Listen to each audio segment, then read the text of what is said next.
Let's take a few minutes to talk about setting up our step 3 of our EdTech survey project here, and that is to prepare our spreadsheet for data input and to create our graph. Now, a lot of you are at the point where you're still collecting data about your survey question, which is fine, and we'll hold off putting the actual data in until a second video, or a part 2, if you will, to step 3 here. We got a lot of numbers to keep track of, part 2, step 3. But right now for part 1 here, let's just get the the spreadsheet here set up so that when we get our data, we can simply input it and be ready to go.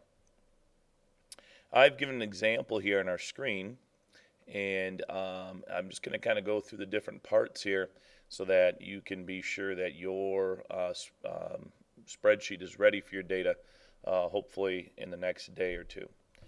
Excuse me. So taking a look here, notice first of all how I named my spreadsheet. I just put S1 blank, last name, EdTech Survey Project. Okay, that's how I would like you to name yours as well. So please make sure you do that.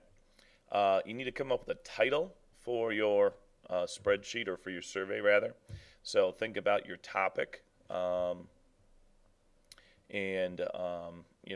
think about how you might name that. I'm actually going to add a little something here to it, so that it kind of customizes it to my survey audience. That's KHMS School Start Time Survey. And you can come up with whatever name that you'd like. If you're doing something on social media, you can call it that.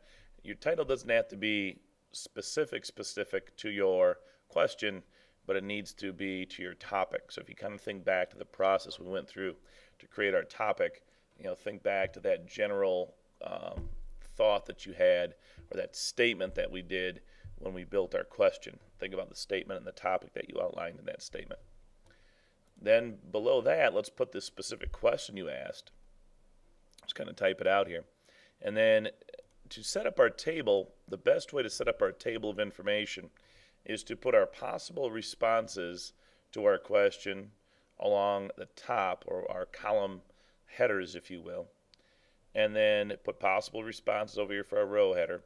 And then for where the data is going to go, should be something like the number of respondents. Okay, how many people answered for that response? And that's what we'll do down here. So when we get our data, we'll tally them up, and we'll put how many people were in each of those slots. Okay, so that's where we'll put our data a little bit later on. Okay, now as I format this now, notice that I did some things already. I already changed the size. My font was size 10. Now I made them all 12. I put borders around my table here just to get it kind of stand out a little bit. You can change the size of things, of course, if you wish. What else did I do? Oh, I changed the font to Times New Roman as well. Now, real quick here, I'll kind of remind you with the title how to set this. I do want this to stand out a little bit more, and I want to center it across the area in my spreadsheet where my information is. So I'm going to go ahead and make this larger. I'm going to make it size 18 and bold.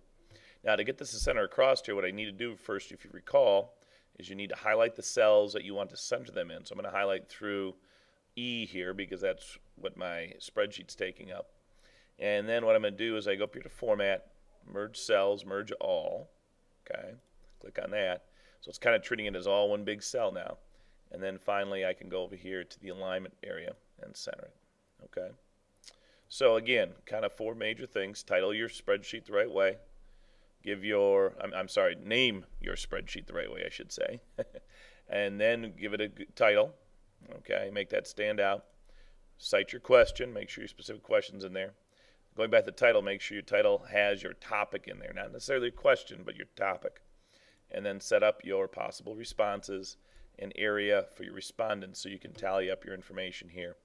So that in part 2 here, we can talk about entering that data in and graphing it. So, all right, hopefully that helps, and let me know if you have questions.